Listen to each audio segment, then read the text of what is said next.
नमस्कार.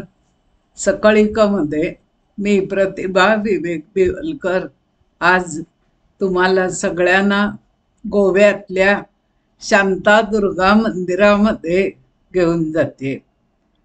गोव्याचं निसर्ग सौंदर्य, संपन्न समुद्रकिनारे, क्रूजवरची मजा, पोर्तुगीज काळातली घरं, सुंदर फळबागा फुलबागा, त्याबरोबर इथली महत्वाची दोन धार्मिक स्थळं म्हणजे मंगेशी मंदिर आणि शांतादुर्गा मंदिर.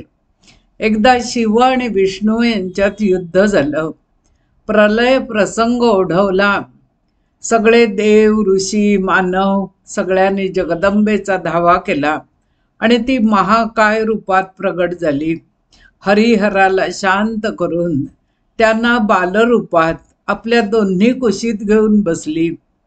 क्रुद्धो शांती युगौ कृतौ हरिहरौ, क्रोधित हरिहरांना शांत करणारी ती शांतादुर्गा म्हणून मान्यता पावली. तिचं रूप मातृवत्सलतेचं सुंदर रूप आहे. 66 तालुक्यात केळशी हे मूळ स्थान. त्रिहोत्रीपुराहून सारस्वत ऋषींनी तिला गोव्यात कोळोशीला आणलं. 1566ला देऊळ उद्ध्वस्त केलं गेलं. मग ही मूर्ती गोवा फोंडा येथील कैवल्यपूर म्हणजेच आजचं कवळे गावी आणून तिथे मंदिर बांधलं.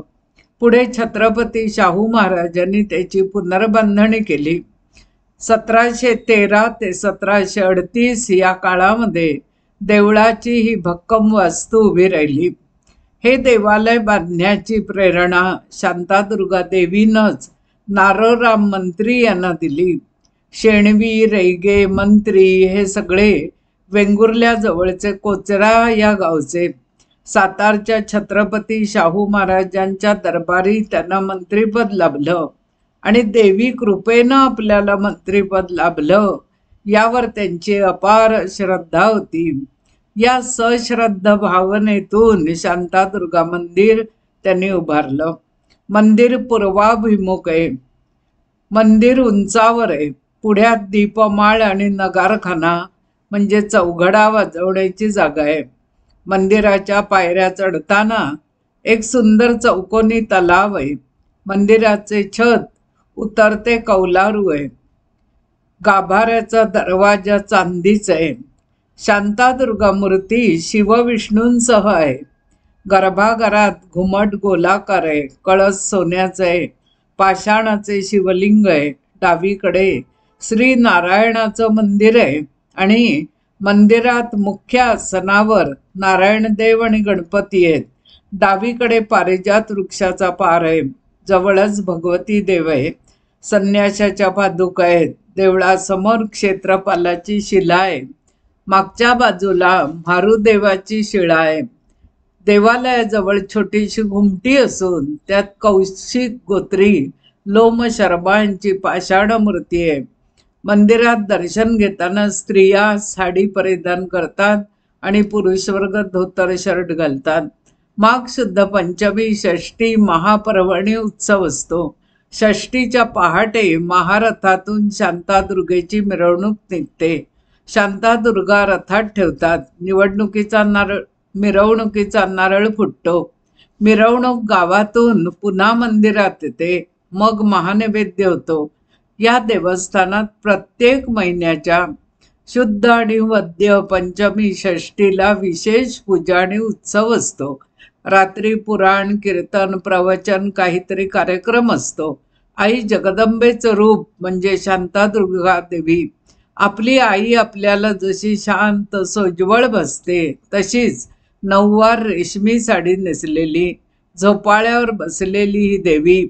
आपल्या दोन्ही सुकुमार पायात सोन्याचे पैंजण आपल्याला दिसतात. प्रचंड मनमोहक रूप आहे. देवीचा नैवेद्य खडीसाखर आणि तीर्थ मिळतं. जवळच्या दुकानात नारळ वड्या साखरेच्या आणि गुळाच्या मिळतात.